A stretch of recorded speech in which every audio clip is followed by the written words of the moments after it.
Assalamualaikum warahmatullahi wabarakatuh. Selamat pagi anak-anak. Jadi, untuk pertemuan hari ini, pertemuan pertama kita akan membahas teks berita. Jadi, tadi kan sudah perkenalan. Ya, nama ibu sebelumnya Ibu Halimatus Sadiah. Jadi itu nama lengkap saya. Kalian bisa panggil Ibu Halimah itu. Kita langsung ke materi ya. Jadi untuk pertemuan pertama ini teks berita ada 4 KD. Yang kita bahas untuk pertemuan hari ini yaitu KD 3.1, mengidentifikasi unsur-unsur teks berita yang didengar dan dibaca.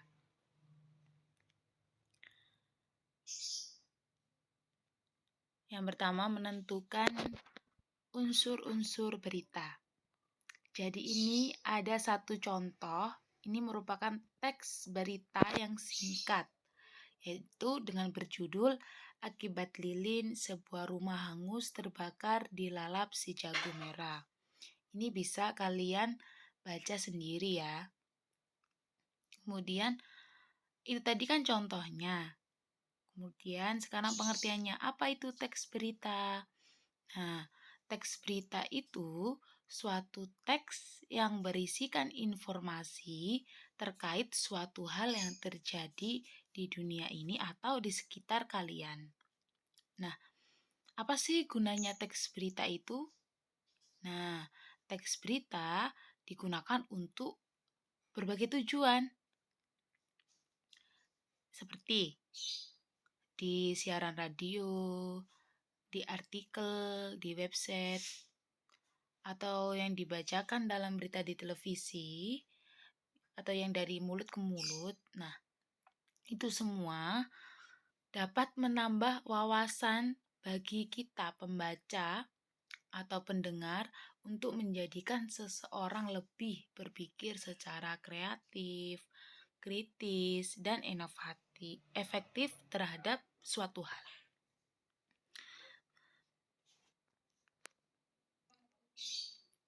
Nah, dengan teks berita tersebut, seseorang itu jadi, ternyata ada kebakaran. Misal contohnya tadi itu ya, ternyata ada kebakaran ya di daerah komplek tersebut. Ini nih, apa penyebabnya dan lain sebagainya.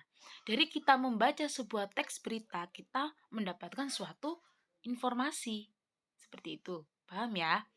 Jadi teks berita itu harus dibuat berdasarkan fakta. Jadi tidak boleh mengarang. Gitu. Beda loh ya, teks berita dengan teks deskripsi. Kalian pada saat kelas 7 itu kan sudah belajar mengenai teks deskripsi. Nah, kalau teks deskripsi itu kalian bisa mengarang. Kalian bisa menuliskan sesuai dengan pendapat kalian. Tapi kalau teks berita, kalian tidak bisa menulis sesuai opini kalian. Jadi harus yang kalian tulis itu sesuai dengan fakta yang ada di lingkungan. Kayak gitu ya. Kenapa kok harus fakta? Karena informasi yang didapatkan oleh masyarakat itu harus sesuai biar tidak menimbulkan hal-hal yang tidak diinginkan. Jadi teks berita yang kalian tulis itu harus bisa dipertanggungjawabkan. Gitu. Selanjutnya yaitu unsur-unsur teks berita. Agar informasi tersebut tersampaikan dengan baik, kita harus memenuhi beberapa unsur teks berita. Yang pertama, what itu apa? Atau bisa kalian singkat adik Simba gitu ya. Apa? Di mana? Kapan? Siapa? Mengapa? B, bagaimana? Gitu. Kalau hafalannya biasanya begitu sih. Ibu dulu waktu kecil itu bisa disingkat dengan adik Simba. Ini ya Ibu jelaskan dulu ya. Nah, apa itu maksudnya gimana? Apa yang terjadi dalam peristiwa atau informasi yang akan diberikan sehingga akan muncul inti gagasan atau masalah utamanya. Pasti di dalam suatu teks berita itu pasti ada pertanyaan yang pernyataan yang berkaitan dengan apa? Apa yang menyebabkan itu terjadi? Gitu, misalnya gitu. Kalau seperti contoh yang diberikan Ibu di slide pertama itu tadi, apa yang terjadi pada isi teks tersebut? Apa yang menyebabkan terjadinya kebakaran gitu. Maksudnya bisa aja gitu loh. Pasti ada unsur apa di dalam teks berita tersebut. Kemudian yang kedua yaitu siapa?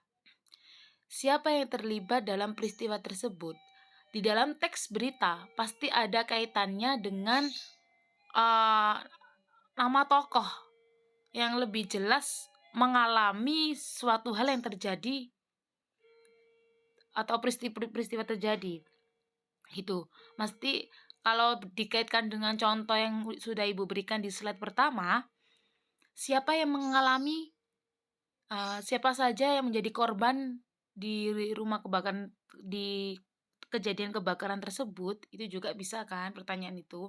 Atau siapa pemilik rumah yang rumahnya telah terjadi kebakaran tersebut, itu juga bisa.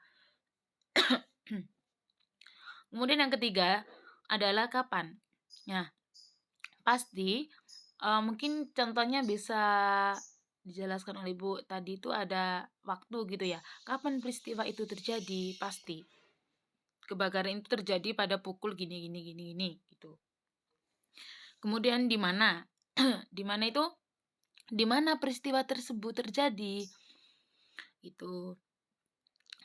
Terus kemudian yang mengapa? Mengapa hal itu bisa terjadi? Mengapa kebakaran itu bisa terjadi? Gitu. Itu juga bisa ya menjadi alasan gitu yang ada di baliknya sebuah peristiwa tersebut begitu. Kalau yang how, bagaimana? Itu bagaimana proses terjadinya peristiwa yang diberitakan. Bagaimana sih awalnya sampai terjadinya kebakaran tersebut gitu. Terus dan lain sebagainya itu ya. Nanti contohnya bisa dibaca sendiri di slide yang pertama itu, terus dikaitkan dengan ini.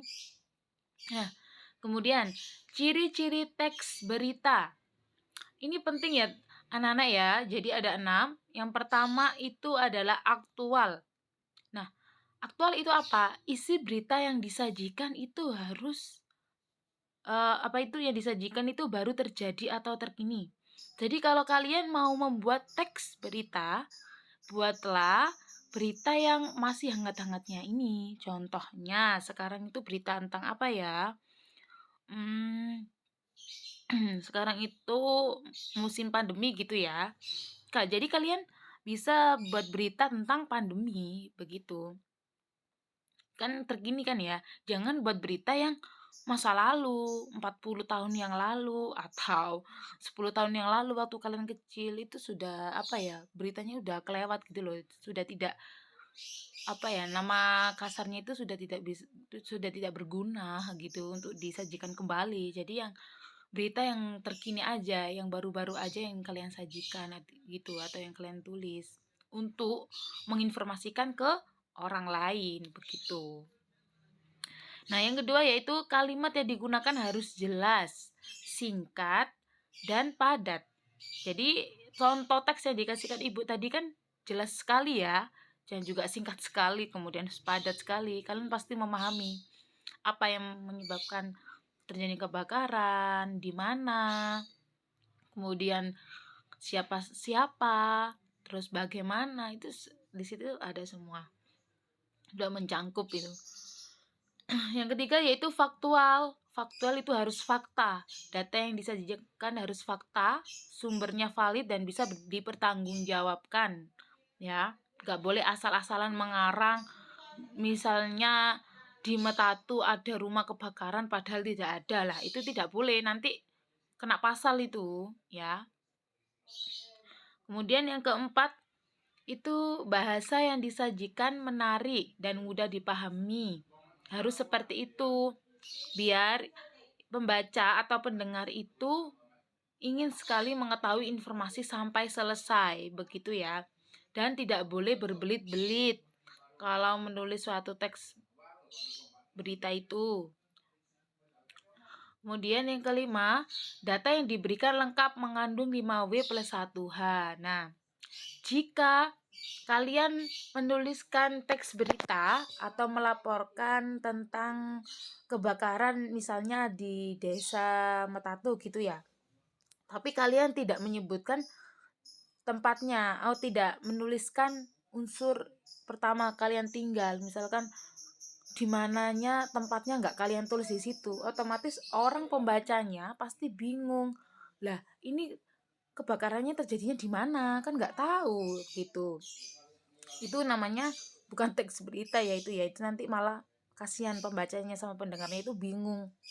Ini berita dari mana kok nggak ada apa itu tempatnya, waktunya gitu. Dikira nanti sebuah cerita saja atau dongeng begitu ya. Nah, untuk ciri-ciri teks berita yang terakhir yaitu isi dalam suatu berita harus bersifat objektif. Jadi benar-benar terjadi tanpa ada opini ya. Jadi tanpa ada yang ditambah-tambahin sesuai dengan fakta yang ada gitu ya. Harus bersih. Itu yang namanya bersifat objektif.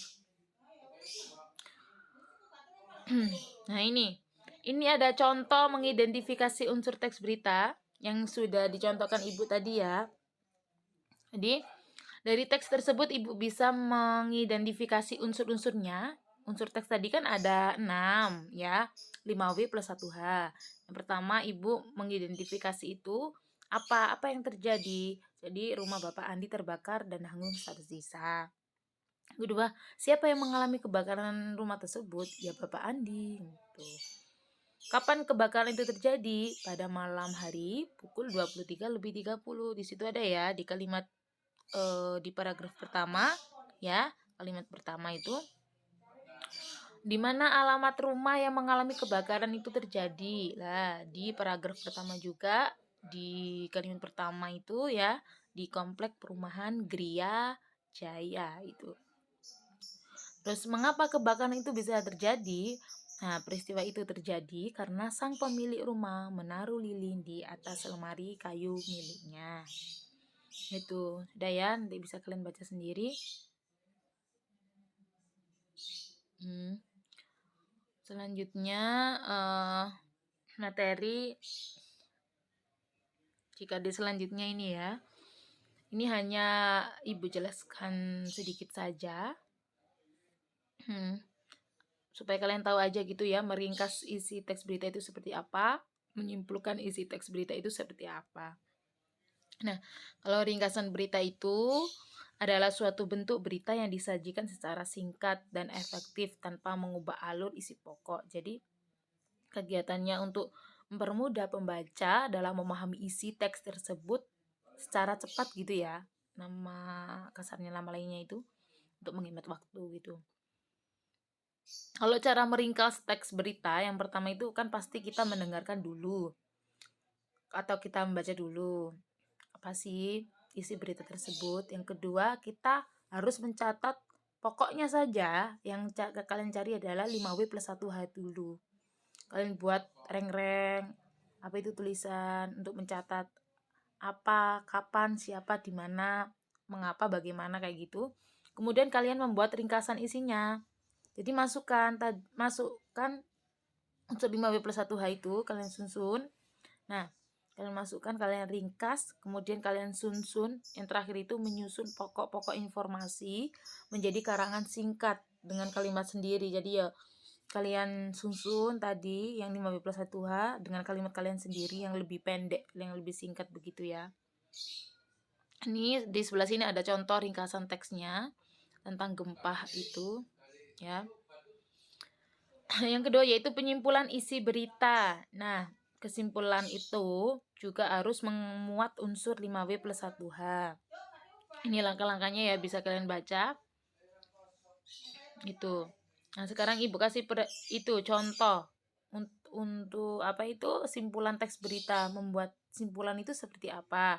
Jadi yang sebelah kiri dari kanan Ibu ini ada contoh teks berita tentang gempa dengan magnitudo 5,3 SR.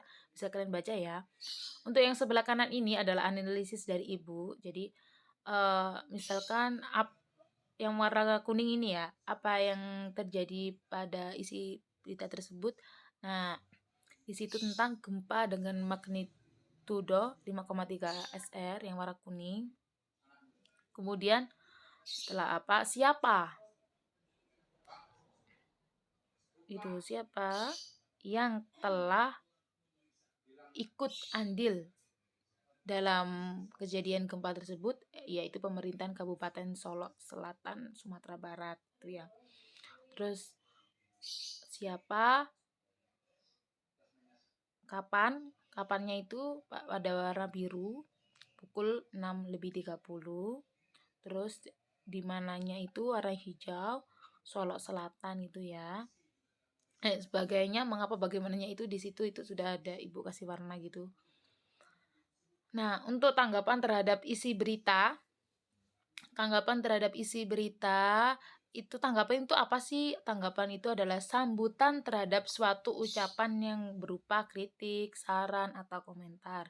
Aspek yang ditanggapi adalah isi berita dan kebahasaannya.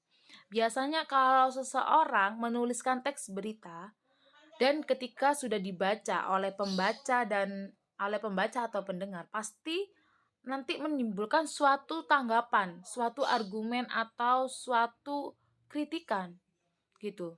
Jika teks berita tersebut ada kekurangan, pasti seorang pembaca akan mengkritik. Oh, ini kok nggak ada pembacanya, ini kok nggak ada letak di mananya, oh, ini kok nggak ada ini harusnya ada tempat lokasinya, waktunya, dan lain sebagainya. Itu jika teks beritanya kurang gitu ya, kurang tepat gitu. Jadi nanti kalau kalian ada tugas disuruh Ibu untuk menuliskan membuat contoh teks berita, itu kalian harus ada unsur 5W plus 1H. Itu kunci semuanya. Jika nggak ada salah satunya ya pasti nilai kalian kurang begitu ya. Nah, itu tadi materi yang dapat Ibu sampaikan untuk pertemuan pertama ini mengenai teks berita. Mohon disimak dengan baik ya untuk materi yang sudah disiapkan Ibu. Karena ini nanti ada pengaruhnya sama tugas yang diberikan Ibu. Jadi materinya harus dipahami, kalian benar-benar pahami terlebih dahulu. Jika tidak paham, silakan untuk chat ke Ibu juga boleh melalui WA atau tulis di kolom komentar ini apa yang kalian tidak paham biar Ibu bisa menjawab. Jika kalian diam, maka Ibu menganggap kalian bisa gitu ya. Tapi kalau kalian bertanya, Ibu akan jelaskan kembali begitu. Ibu pasti akan jelaskan. Apalagi yang chat di WA nanti ya, biar kita lebih dekat, lebih kenal gitu. Sambil menunggu kita bisa bertatap muka begitu ya. Terima kasih untuk anak-anakku, terima kasih atas waktunya. Tetap semangat ya menuntut ilmu. Jangan jadikan pandemi sebuah alasan kalian untuk malas belajar. Banggakanlah keluarga kalian, banggakanlah orang tua kalian, gitu ya. Patuhi protokol dan jaga kesehatan khususnya. Terima kasih, itu tadi materi yang disampaikan oleh Ibu. Jika ada salah kata, Ibu mohon maaf. Kurang lebihnya, assalamualaikum warahmatullahi wabarakatuh.